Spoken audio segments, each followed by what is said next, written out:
26 जुलाई के हम लोग करंट अफेयर के विषय में बात करते हैं और बात करेंगे इससे रिलेटेड एक्स्ट्रा फैक्ट के विषय में। चलिए हम लोग स्टार्ट करते हैं।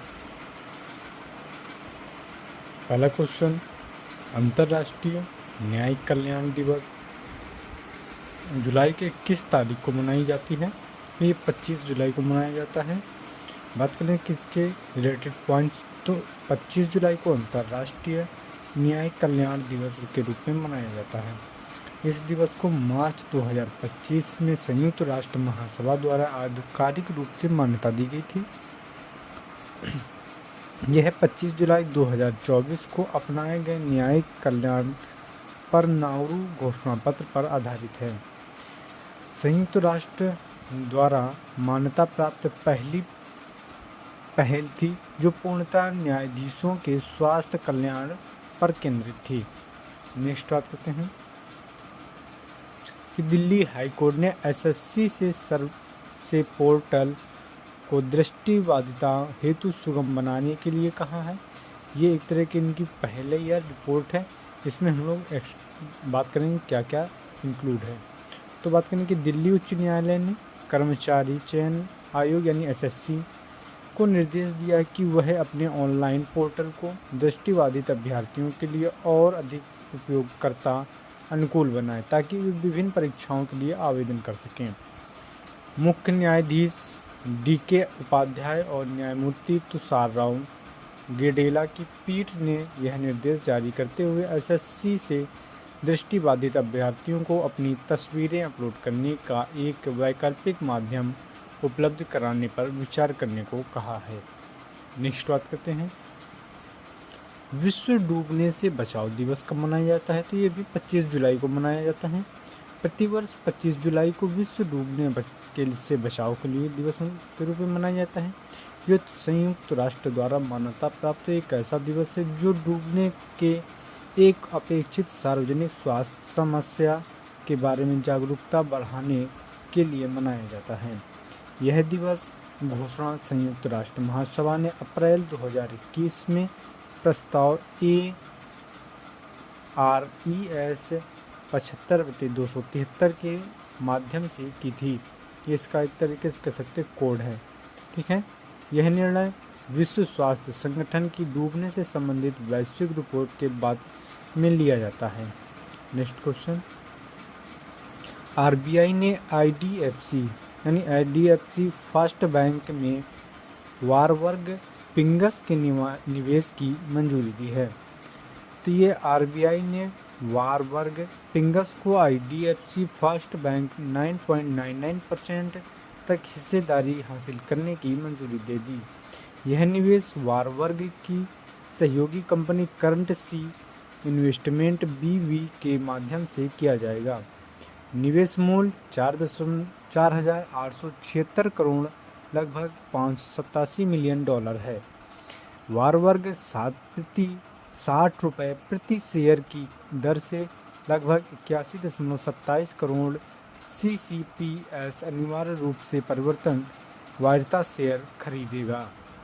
नेक्स्ट बात करते हैं कि अमित शाह ने नई दिल्ली में राष्ट्रीय सहकारी नीति 2025 का अनावरण किया है। इसके प्रमुख बिंदु क्या हैं?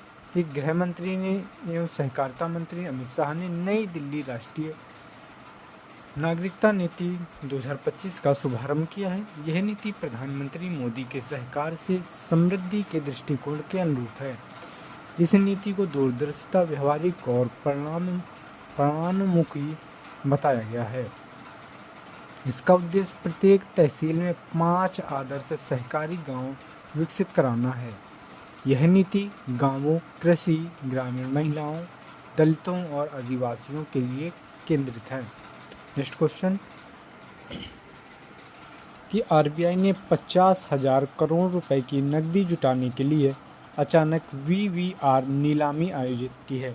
ये VVR नीलामी क्या है, इसके विषय में बात करते हैं कि जुलाई 2025 में आरबीआई ने एक आश्चर्यजनक परिवर्तनीय दर रेपो VVR नीलामी आयोजित की है।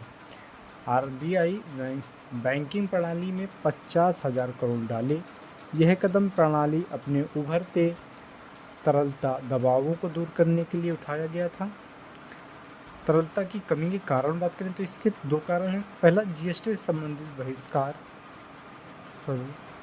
बहिर्वार और पहले की वीवीआरआर नीलामियों से निधियों का बंद होना। नेक्स्ट की वीवीआर नीलामी आरबीआई के सक्रिय और गतिशील तरलता प्रबंध को दर्शाती है। नेक्स्ट क्वेश्चन, फ्रांस फिलिस्तीनी राज्य को मान्यता देगा, यानी फ्रांस में एक फिलिस्तीनी राज्य की मान्यता मिलेगी। बात करते हैं यह सितंबर 2025 को फिलिस्तीनी राज्य को आधिकारिक रूप से मान्यता देगा। ऐसा करने वाला यह पहला G7 का सदस्य बनेगा। यह घोषणा राष्ट्रपति इमैनुएल मैक्रों ने की है। यह कदम इजराइल फिलिस्तीनी संघर्ष पर यूरोप के रुख में एक बड़ा बदलाव दर्शाता है। 1988 से अब तक 140 से ज़्यादा संयुक्त राष्ट्र सदस्य देशों में फिलिस्तीनी को मान्यता दी है।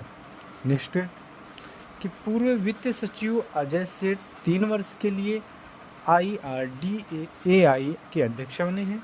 अजय सेठ को 3 वर्ष के लिए कार्यकाल में IRDAI यानी भारतीय बीमा नियामक एवं विकास प्राधिकरण का अध्यक्ष नियुक्त किया गया है। यह मार्च 2025 में देवाशीष पांडा के इस्तीफे के बाद रिक्त था। अजय सेठ कर्नाटक कैडर के 1987 बैच के IAS अधिकारी थे। उन्होंने 2021 में वित्त सचिव और आर्थिक मामलों के विभाग DEA के सचिव के रूप में कार्य किया है। नेक्स्ट क्वेश्चन कि समझौता ज्ञापन भोपाल में पीसा पर एक नए उत्कृष्ट केंद्र की स्थापना हुई है। पंचायती राज मंत्रालय ने मध्य प्रदेश सरकार और इंदिरा गांधी राष्ट्रीय जनजातीय विश्वविद्यालय अमरकंटक के साथ मिलकर भोपाल में पीसा पर एक उत्कृष्ट केंद्र की स्थापित करने पर एक हस्ताक्षर किए हैं। पीसा यानी कि पंचायत अनुसूचित क्षेत्रों पर विस्तार अधिनियम 1996 प्रावधान के अंतर्गत आता है। उद्देश्य की बात करें तो ये अनुसूचित जनजातियों क्षेत्रों में स्थानीय स्वशासन को सुदृढ़ बनाना और पीसा के कार्यान्वयन को सुधार करना है।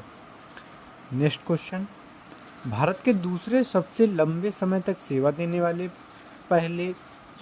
दूसरे प्रधानमंत्री कौन बने हैं? तो नरेंद्र मोदी जी बने हैं। जुलाई 2025 को प्रधानमंत्री नरेंद्र मोदी लगातार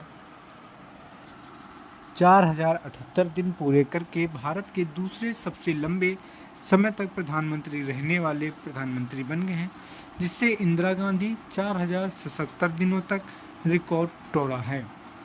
इंदिरा गांधी ने 24 जनवरी 1966 से 24 मार्च 1977 तक यानी 11 वर्ष 59 दिन तक प्रधानमंत्री पद पर कार्य किया है। 74 वर्ष की आयु में नरेंद्र मोदी ने 26 मई 2014 को प्रधानमंत्री पद पर शपथ ली थी। जवाहरलाल नेहरू की बात करें तो ये निरंतर सबसे लंबे समय तक प्रधानमंत्री रहने वाले प्रधानमंत्री बने थे। ये हो गए हमारे 26 जुलाई के करंट अफेयर। मिलते हैं नेक्स्ट वीडियो में।